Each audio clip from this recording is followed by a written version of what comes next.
I just realized I can't play any of the games I grew up with. Not ROMs, not emulators. The actual original. First try it in a browser after school games. Newgrounds is a graveyard. Addicting games is a graveyard. My whole childhood just stopped rendering. Nobody killed it in one day. It just got quieter and quieter, until one day the tab said, "Plugin not supported," and that was it. That was a funeral, and nobody came. That's a real sentiment, echoed by thousands of people online, about a piece of software most of the internet has already forgotten existed. A piece of software that, for a while, wasn't just part of the internet. It was the internet, for anyone who wanted to make something and put it in front of the world. This is a story of why it died. In 1996, the internet had a problem. It was a place made almost entirely of text in gray boxes. Pages loaded like sheets of paper, slowly, over a connection that made a screeching, dial-up sound just to say hello. Nothing moved. Nothing made a sound. If you wanted color, you got a blinking GIF and counted yourself lucky. The web worked. People could read things and link to other things, but it didn't feel alive. It felt like a filing cabinet you could browse from home.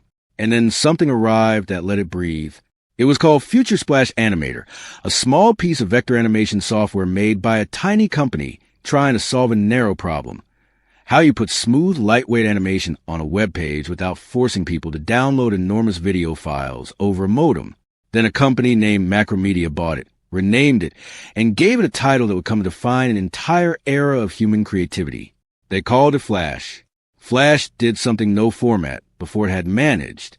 It let one person with no budget, no studio, no team, and no permission from anyone draw something, animate it, add music, wire up a little bit of logic, and publish it to the entire world. Instantly, for free. You didn't need a distributor. You didn't need a broadcast license. You didn't need anyone's approval at all.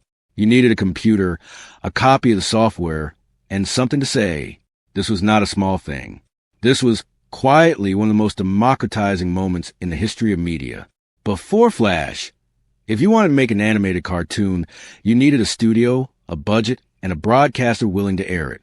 After Flash, you needed a bedroom and an evening. A teenager in Ohio could make a cartoon that a kid in Manila would watch that same afternoon. A college dropout could build a game in a weekend and have 1 million people playing it by Friday. Nobody was gatekeeping any of it. There was no executive greenlighting the joke, no committee deciding whether the idea was commercial enough. If it was funny or strange or fun to play, it spread. Sites like Newgrounds became breeding grounds for a new kind of culture, an ecosystem that ran entirely on user-submitted Flash files, ranked by the audience itself rather than by any studio or network. Homestar Runner turned a homemade cartoon made by two brothers with no formal animation training into a genuine cultural phenomenon with nothing but a website, a distinctive sense of humor, and a loyal audience that kept coming back. Series like Weeble and Bob proved that a few looping seconds of absurdity, repeated with just the right rhythm, could be every bit as memorable as anything airing on television that week. Miniclip, Congregate, and 100 smaller game portals turned Flash into the dominant format for browser games, spawning genres like tower defense and physics-based puzzle games that barely existed before Flash made them cheap and easy to build. An entire generation of animators, musicians, and game designers got their actual start not in film school, not in a studio internship, but in a free piece of software they downloaded on a family computer, often without their parents having any idea what they were building in their bedroom after school. Some of the biggest names in animation, game design, and web comedy over the following 2 decades can trace their very first published work back to a Flash file uploaded to a portal site, seen by strangers, and either loved or torn apart in the comments. Flash wasn't just a plugin. For about 15 years, Flash was a creative internet. It was where the internet wanted to be silly, to be weird, to be interactive in ways television and print never could be. And for a long stretch, it looked unstoppable. But formats, like people, carry the seeds of their own undoing. And Flash's seeds were planted early, in decisions that made total sense in 1996 and almost no sense by 2007. The first problem was one of trust. Flash was a plugin, a piece of proprietary software owned entirely by one company that had to be installed separately from your browser, updated constantly, and given a startling amount of access to your machine just to work it all. In the early days, this was simply the price of admission. Plugins were normal. Nobody thought twice about it. But the internet of 2005 was not the internet of 1996. More people were online. More money moved through browsers. And more attackers were paying close attention to any piece of software that ran automatically on nearly every computer on Earth, with deep access to the system underneath it. Flash became an enormous target, not because it was uniquely careless, but because it was uniquely widespread.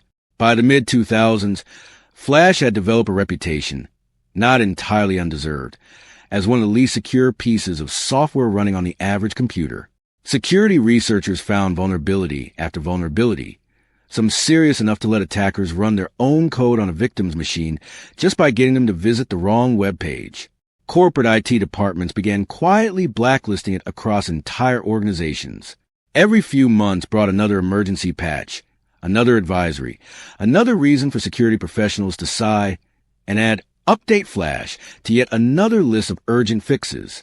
The little yellow icon that once meant something fun was about to load started to mean something else entirely, a warning light. The second problem was heat, and it was almost as damaging in the long run as a security issue, even though it sounds far less dramatic. Flash was a notorious battery killer. It ran inefficiently compared to native code, taxed processors even for relatively simple animations, and had a well-earned reputation for turning laptops into space heaters and fans into jet engines. This might have been entirely forgivable in the desktop era, when your computer was plugged into a wall outlet, and nobody expected it to last more than a few hours unplugged anyway. Nobody complained that their desktop tower ran warm. But the world was shifting beneath Flash's feet, toward a category of device it was never built for, and was never going to be rebuilt for in time. Mobile. And this is where the story stops being only about technology and starts being about power and about one very public argument that changed the trajectory of the entire industry. In April 2010, Steve Jobs published an open letter, just text on Apple's website. No animation, no embedded video, no flourish of any kind, which, if you think about it for a second, was almost the entire point. It was called Thoughts on Flash. In it, Jobs laid out methodically and at length why the iPhone and the iPad would never support Flash. He cited security, pointing to Flash's long and public history of vulnerabilities. He cited battery life, arguing that Flash's inefficiency was fundamentally incompatible with a device meant to last all day on a single charge. He cited reliability, noting that Flash was a frequent source of crashes on the Mac. And he cited the fact that Flash had been designed from the ground up for a world of mice and keyboards, not for fingers touching glass, meaning even basic interactions like hovering, a core part of countless Flash websites and games, simply didn't translate to a touchscreen at all. And then he made an argument that at the time felt almost heretical coming from the head of a hardware company, that the future of rich media on the web belonged to a set of open standards, collectively known as HTML5, rather than to a single, proprietary plugin controlled entirely by one company. He was arguing, in effect, that the web should not depend on any one company's permission to function, Apple included, and that Flash's biggest flaw wasn't any specific bug. It was that its entire fate rested in the hands of a single vendor. Adobe pushed back hard, taking out full-page ads defending Flash as an open, essential part of the web. Developers were furious, many of whom had built entire careers and businesses on top of the format. An entire generation of Flash creators watched, in real time, as the most powerful company in consumer technology drew a line in the sand and said, publicly and unapologetically, not on our devices. Not now. Not ever. It's tempting, looking back with the benefit of hindsight, to make this a simple villain story. One company strangling a competitor's product out of competitive spite, clearing the field for its own app store to dominate instead. And there was undeniably self-interest tangled up in Apple's decision. But reducing it to spite flattens something more interesting and more honest. Jobs wasn't wrong about the substance. Flash genuinely was a security risk. It genuinely did drain batteries faster than native alternatives. And the open web, built on shared standards that no single company controlled, genuinely was a more durable long-term foundation than a black box owned by one vendor. However beloved that black box happened to be, the letter didn't kill Flash by itself. Plenty of Android phones still supported it for years afterward, and for a while it looked like the format might simply route around Apple's absence. But the letter named, publicly and permanently, a truth the industry had been quietly avoiding for years. The future would not be built on proprietary plugins, not even beloved ones, not even essential ones. And once that idea was out in the open, stated plainly by the most influential company in tech, it proved impossible to put back. What followed wasn't execution. It was something slower and in some ways sadder than a single dramatic ending. It was a long, uneven decline that stretched across the better part of a decade, made up of 1,000 small decisions rather than one final blow. Browsers, one by one, began treating Flash with growing suspicion. First, they stopped auto-running Flash content the moment a page loaded. Then they required the user to manually click and grant permission for each piece of Flash content, every single time. Then that permission got buried behind extra menus and warnings, discouraging casual use.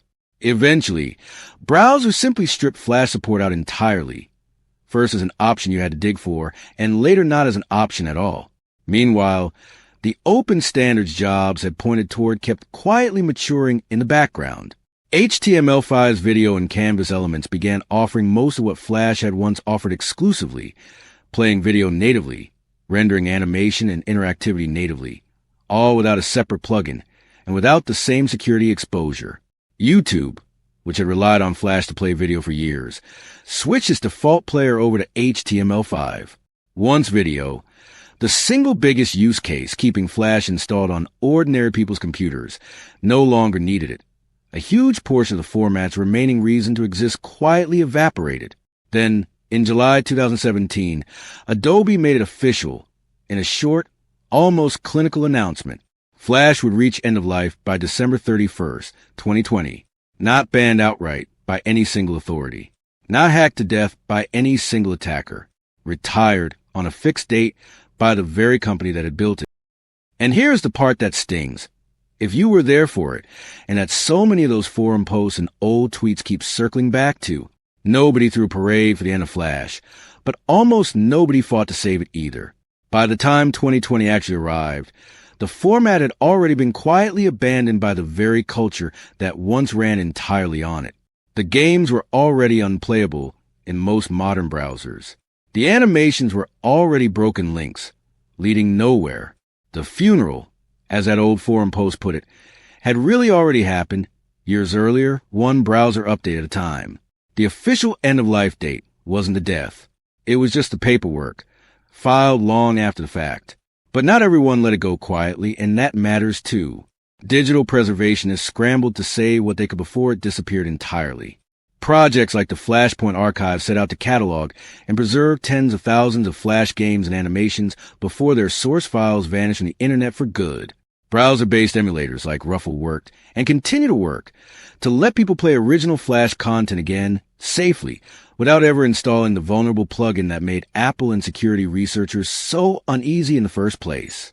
It's slow, unglamorous, largely unpaid work, done mostly by volunteers who grew up on this format, and didn't want an entire era of internet culture to simply vanish because a company that built it moved on. Digital archaeology, in a very real sense, for a civilization that ended only a few years ago, buried under nothing more dramatic than a routine software update. Here is the uncomfortable truth, sitting at the center of this whole story. Flash didn't die because it was bad. It died because it was successful in exactly the wrong way for the internet that came after it. It succeeded as a closed ecosystem, in a world that was moving, correctly, toward open standards that no single company could unilaterally shut off. It succeeded as a plugin, in a world that was moving, correctly, toward a plugin-free, more secure browser. It succeeded on desktops with fans and wall outlets, in a world that was moving, correctly, toward phones that lived in pockets and had survived an entire day on a single charge. Every single reason Flash had to die was also, separately, a legitimate reason for the internet as a whole to change and improve. That's what makes this a tragedy rather than a scandal. There's no single villain to point a finger at, no one company that simply murdered a beloved format out of malice. Just an entire industry gradually and mostly correctly, choosing safety and openness and battery life over a beloved but fundamentally unsustainable piece of software that had quietly become a liability. And yet, something real was lost in that transition, even if the transition itself was, on balance, the right call. A format that let anyone, with no budget, no gatekeeper, and no permission required from anybody, put something strange and funny and entirely their own onto the internet, and have a whole world see it by lunchtime that same day. We got a safer web out of the deal, a more efficient web, a more open web, built on shared standards instead of a single company's proprietary plugin. Those are real, meaningful gains, and it would be dishonest to pretend otherwise. We did not really get that particular kind of magic back. Not in the same form. Anyway, modern web and app development still lets people create and publish, but rarely with the same total lack of friction, the same instant, unfiltered path from an idea in someone's bedroom to an audience of millions, all running through one simple, free program. Formats die the way most things die. In the end, not all at once. In one dramatic moment anyone can point to, but one unsupported browser update at a time, one quietly abandoned site at a time, until one day you go looking for something you genuinely loved, and the page just tells you, plainly and without ceremony, plugin not supported. And for everyone who ever pressed play on a loading bar and waited patiently for a little animated world to finish buffering, that's why this format